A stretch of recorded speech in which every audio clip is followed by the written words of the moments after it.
বিসমিল্লাহির রহমানির রহিম। আজকের এই দ্বিবার্ষিক সম্মেলনের কিশোরগঞ্জে অনুষ্ঠিত হতে যাচ্ছে। অনুষ্ঠানের সভাপতি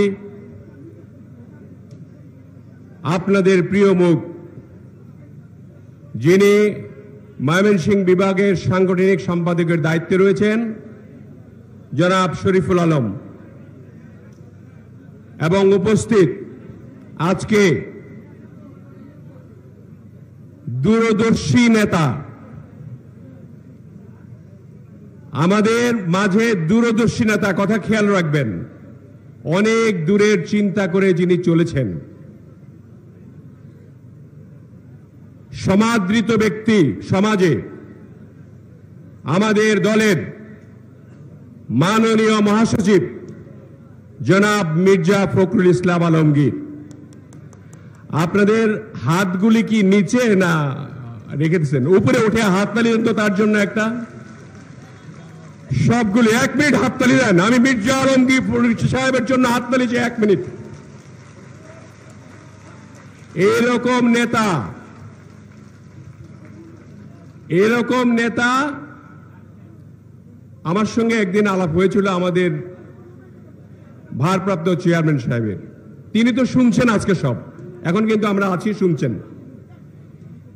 তিনি বললেন, দেখেন কত বড় সাহস 23-এ, যখন আমাদের কেন্দ্রীয় অফিস তালা দিয়ে ভাঙচুর করে মারধর করে আমাদের সকলকে গ্রেপ্তার করে নিয়ে যাওয়ার অবস্থা হয়েছিল, আমাদের আজকের উদ্বোধক মাননীয় মহাসচিব মোটর সাইকেলে গিয়ে তিনি একলা বসেছিলেন।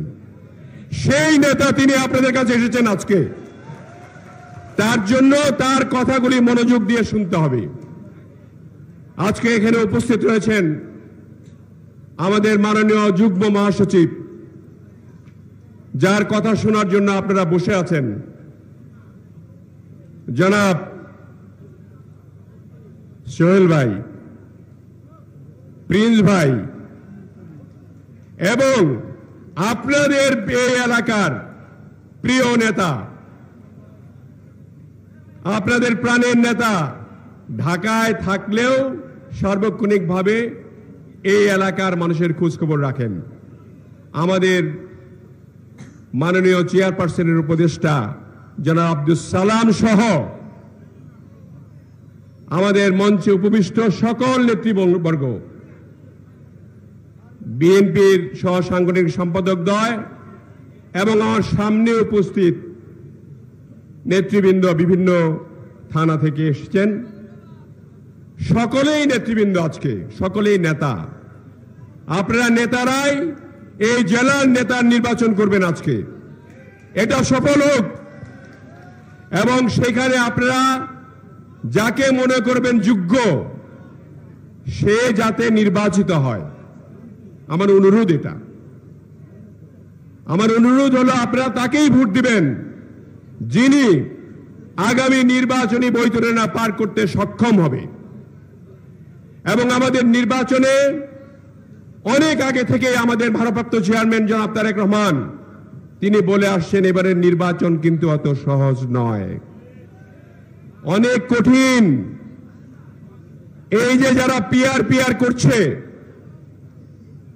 পিআর মানে কি? একজনকে জিজ্ঞেস করা হয়েছিল কালকে 18 তারিখের যে মিটিংয়ে, অনেকগুলা মৌলবী হাজির হয়েছেন, একজনকে ডেকে সাংবাদিক জিজ্ঞেস করেছে, আচ্ছা ভাই পিআর মানে কি? পিআর মানে আমাদের শায়েক বলছে পিআর 500, আমাদের শায়েক বলছে পিআর 500, মানে পিআর 500 কি? মানে পিআর তারাই বুঝে না, আবার পিআর নিয়ে তারা নির্বাচনকে একটা বানচাল করার চেষ্টায় আছে। আমি বলবো, এই পিআর হবে না, পিআর হবে না। বাংলাদেশে প্রার্থীর যোগ্যতা অনুযায়ী নির্বাচিত হয়ে বাংলাদেশ জাতীয়তাবাদী দল ইনশাআল্লাহ ক্ষমতায় আসবে। কাজেই পিআর করে কোনো লাভ নাই। ফেব্রুয়ারির 12 তারিখে নির্বাচন হবে, অথবা 7 তারিখে নির্বাচন হবে, ফেব্রুয়ারির মধ্যেই নির্বাচন হবে। এবং এই নির্বাচনের প্রয়োজন বোধে আমাদের সকলকে ঐক্যবদ্ধভাবে শৃঙ্খলাবদ্ধভাবে সবকিছু বিলীন করে আমাদের এই জাতীয়তাবাদী শক্তিকে আমাদের এই বাংলাদেশের জনগণের জন্য ক্ষমতায় বা সরকারে বসাতে হবে এবং তাহলেই আমাদের জিয়ার আদর্শ এবং জনাব তারেক রহমানের যে আশা আকাঙ্ক্ষা বাংলাদেশ নিয়ে সেগুলি আমাদের বাস্তবায়ন হবে। দেশনেত্রী বেগম খালেদা জিয়া তাকিয়ে আছেন আরেকটি বার দেখার জন্য এই বাংলাদেশ গণতান্ত্রিক বাংলাদেশ।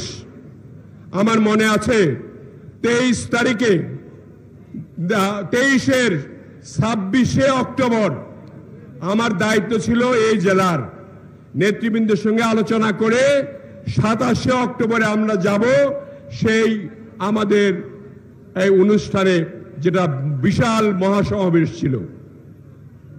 যে সমাবেশে শেষ পর্যন্ত 2 পাশ থেকে টেয়ার শেলে এবং আমাদের গুলি করে ছত্রভঙ্গ করে দিয়ে ভঙ্গ করা হলো। সেখানেও আজকের উদ্বোধক আমাদের মাননীয় মহাসচিব শেষ পর্যন্ত আপনার সমস্ত মাইক কেটে দেওয়ার পরেও হ্যান্ড মাইক দিয়ে আপনাদের কাছে আবেদন রেখেছে এই যুদ্ধ চালিয়ে যাওয়ার জন্য শেখ হাসিনার বিরুদ্ধে, এবং শেখ হাসিনার পতন হয়েছে ইনশাআল্লাহ। আমরা এর আগে সমস্ত জামালপুর ময়মনসিংহ ডিভিশনে প্রিন্স ভাইয়ের নেতৃত্বে আমরা এই রোড মার্চ করেছিলাম, মনে আছে না? আছে। এই রোড মার্চে আমাদের দাবি একটাই ছিল, এক দফা এক দাবি, হাসিনা তুই কবে যাবি, এই ছিল দাবি। সেই দাবি পূরণ হয়েছে। আমাদের 5ই আগস্টে সেই দাবি পূরণ হয়েছে। এখন আমাদের এই গণতান্ত্রিক বাংলাদেশ পাওয়ার জন্য আমাদেরকে সকলকে ঐক্যবদ্ধ হয়ে কাজ করতে হবে। সময় সংক্ষিপ্ত, বক্তব্য দীর্ঘায়িত করব না। আমি আপনাদের সকলের দীর্ঘায়ু কামনা করে এবং সকলের সুস্বাস্থ্য কামনা করে ফেব্রুয়ারি নির্বাচনকে সুশৃঙ্খলভাবে যাতে আপনারা করতে পারেন, সকল মা বোনদের কাছে যাতে আপনারা এই যে এখন জামাতে ইসলামের গ্রুপ করে করে যাচ্ছে, তারা বলে যে জামাতে ইসলামকে এবং দাঁড়িপাল্লায় ভোট দিলে নাকি আখেরাত ক্লিয়ার। আচ্ছা বলেন, এটা আল্লাহ তাআলা ছাড়া কেউ বলতে পারে? আল্লাহ ছাড়া কেউ বলতে পারে কে আখেরাত ক্লিয়ার? পারে না। এখন এটা নিয়ে তারা ঘুরছে। আপনারা দয়া করে যারা যারা নির্বাচন করবেন এবং যাদেরকে নির্বাচিত করতে চান, সকল নেত্রীর বিন্দুকে আমার অনুরোধ, জোরহাত করে অনুরোধ, আজকের সম্মেলনের পর থেকেই কালকে থেকে নির্বাচনের কাজে লেগে যান।